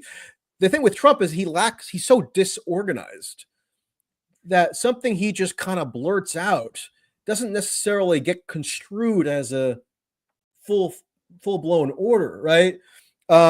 So, I think a lot of the trouble with how Trump is depicted in liberal media is that like Trump will just say like watch a rally of his, right? He'll just or a podcast, he'll say a million things, and then stuff can get construed. You can like take snippets of it, construe it as like an actionable order where it might not be. It could just be him musing or rambling, and so I think that stuff is less instructive than his actual policy record. Like that's always what I'm insistent on. Like, okay, we know that Trump is a disorganized speaker and probably thinker. So in order to get the best insight on what he actually does when he wields power, maybe let's look at the policy record, right? I mean, I know that's a bizarre idea, but I think that's like the best corrective rather than getting saddled with these kind of overblown interpretations of like a stray comment. Yeah, I would just say that I think the policy record sort of marries up with a lot of these off-the-cuff comments that ring as authoritarian, and that's troublesome. That's troublesome. Yeah. But I mean, I guess in conclusion, I'll say this. I take your point. It's like I agree empirically with the point you're making, but my conclusion is different. So I agree that the hyperbole of liberals was wrong. And in 2016, all the Russiagate stuff, for example, I was with you on that, disagreeing with it. But when I look at the political landscape, like the hyperbole of Trump worked. Like he denied the election for 4 years straight and then got back in the White House. And so my takeaway is we almost need a more arrogant and divisive politics. And as long as it's married with a narrative that's real, namely the big money donors are the problem, not the immigrants or trans people, then I think Democrats can win. And unfortunately, I don't think they're going to do that because now the conversations are more about, hey, maybe Trump was right about trans stuff, or maybe the Democrats are too much in favor of open borders, even though, as you pointed out, they literally did a lot of Trump policies on the border and are consistently conservative on the border. And that's my fear, is that they learn the wrong lessons and sort of capitulate to the policies of Trumpism and think that's a path for them. When meanwhile, we've seen this 1,000 times, you and I. Like John Kerry, for example, in 2004, ran against George W. Bush. His argument against George W. Bush was, I'm also in favor of the Iraq war, but I just want to do it more intelligently. And was more multilaterally. Rejected. That's what the Democrats always fetishize. Multilateral interventionism rather than the boorish unilateral interventionism of the Republicans. Yeah, and that's not a winning formula. It's just not. Yeah, I mean that's the same with this like sanctification of NATO that the Democrats are now obsessed with. That was Biden's whole thing. He thought he would win just bringing up NATO and AUKUS. yeah, exactly. Yeah, like the voters out in Pennsylvania are going to be rushing to the polls to ratify AUKUS as though they have never heard that acronym. They're just so desperate for nuclear submarine technology to be shared with Australia. Yeah, they're going to vote for Joe, right? Oh man, yep. All right, Kyle. Well, this was good, I think. Yeah, it was fun. Like we have about 16,000 viewers, which seems like a lot for a live stream. That's awesome. And yeah, well, maybe we'll do it again sometime. All right, sounds good, brother. Thank you very much for having me. I appreciate it. All right, take care. All right, bye.